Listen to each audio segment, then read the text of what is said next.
We transitioned through some politics, Bob. I wanted to know, you're going to have to catch me up on the Charlie Crist news, because I guess there's news he's reemerged. I'm not thrilled. I cannot stand this political place that we're in as it is, let alone knowing that we're going to have the people coming back like this. It's just that's the worst news imaginable for me. Yeah, I actually, that's how much out of the loop I am. I didn't realize he was running for governor. And I saw him on Twitter today. I'm like, what? So there's the tweet I'm throwing up there. And I don't know if you have to allow there you go. Hey, Twitter, spread this far and wide. My name is Charlie Crist. I'm running for governor of Florida because I can't stand the damage that Ron DeSantis is doing to the state. So just to refresh my memory, I went to Wikipedia, right, and just went through that. And this guy has been a politician nearly his whole adult life, right out of high school, right out of law school, college, whatever. He's been running for. That's his thing. He likes to run for office, and he's a total chameleon. You can see some of his positions even on Wikipedia. He may have changed his abortion opinions 3 times in a year. I mean, that's how frequently it would change depending on which way the wind was blowing. The guy just has no what's the term? Fortitude. No true beliefs. I guess that's what it is. It's just whatever is going to help him run for the next office and succeed. And he's had a lot of success. Sure. Yeah. So anyway, I was and just Charlie was a very, very popular governor here as a Republican. And then when that weird move to run for Senate, and then Rubio, and he flip-flopped around and become a Democrat, and there was close friend of ours is the third candidate in that. It disrupted everything for his reputation at that point. And then now he become a Democrat so he could become return to the House in his own district because it's safe. Yeah, I don't know, man. I don't know. The thought of Charlie winning here is frightening because the name alone warrants. You feel like the tide is shifting in Florida so much. People really have a good appreciation of what DeSantis has done, keeping things open, keeping the economy moving, really trying to push off a lot of external control from federal government and other agencies. But you start having a name like that come into play, and that kind of tightens the race up just based on name recognition. So yeah, and Crist has made it pretty clear that he, as part of his Chameleon Act, he's even becoming more progressive, and so he'll be coming to the plate with, more leftist type ideas, which is going to, fire up some people in the state. Remember DeSantis didn't beat Gillum by a whole lot. Now, granted, it's like 0.4 of a point. All right, so DeSantis is, I think, much more popular now than he was then. Absolutely. For even me, I was like, I'm with you. I was questioning. It's like, is it, is this the worst of the lesser two evils argument, right? Two evils, right? And he turned out to be pretty good, and I actually have been very happy to be in this state because a lot of it in part Ron DeSantis. And I will say we'll have to table some more conversation for when we can have Alex with us, maybe next week, because the tan man coming back will definitely hawk him off. He might break his profanity rule with me. The orange man, because Trump is not the original orange man.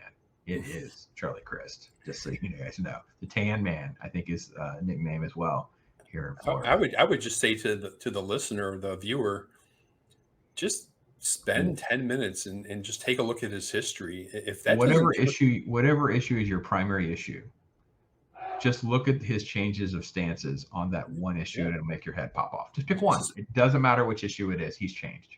100% guarantee it. I've never seen anything like that in my life. No, only Hillary to me is the only one. because I had always thought John Kerry, because I was one of the, I was early in my political analysis days, and it was like, the flip-flop jokes were there and whatever. But Hillary has flip-flopped on so many things so many times that I think she got herself so confused by the time you got to 2016. And it was rare she'd even remotely be pinned down on anything.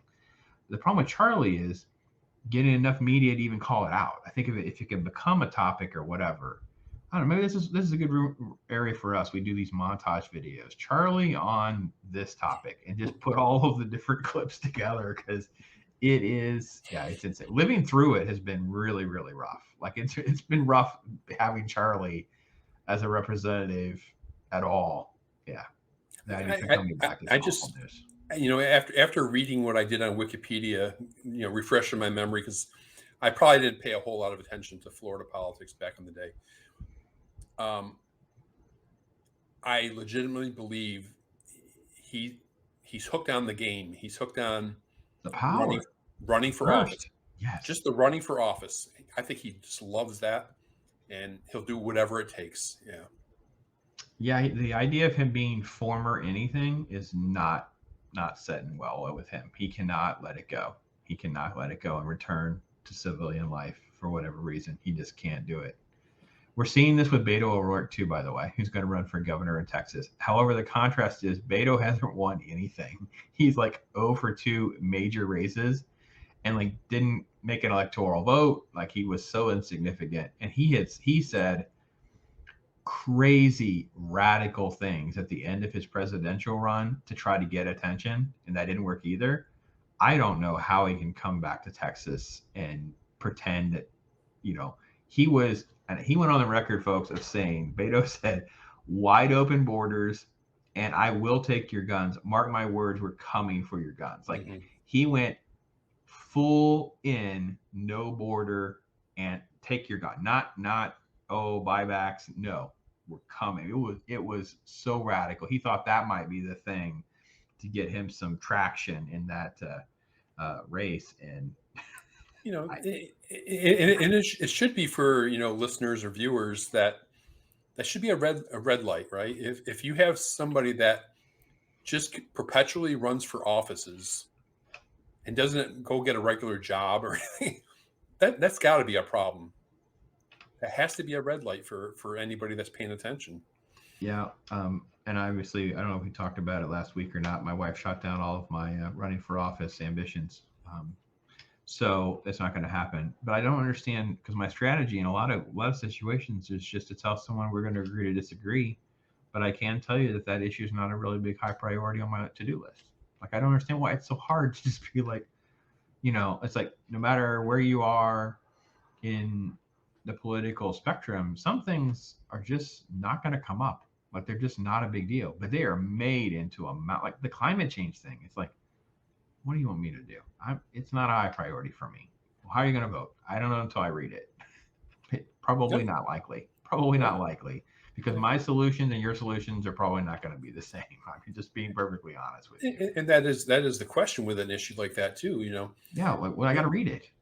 Well, it's like what do you actually want to be done? Do you want to bring the economy to a halt, or do you want to handle this on a reasonable basis? Because many of the things are never campaigns are not around solutions anymore. Like, it's all about bumper stickers. It's all about Instagram, YouTube, and little blurbs that can be thrown up on a cable news show, those kinds of things. That the idea of talking about solutions and plans and things like that, it's just a farce. It's just a farce. Hey, we're News Talk with Brandon and Bob. We're here to tell you about some of the facts so you don't have to waste your time watching CNN. We don't want you wasting any time with CNN. Or Fox or MSNBC or some of these other guys that are making a whole lot of money. Et cetera, et cetera. He's not paying.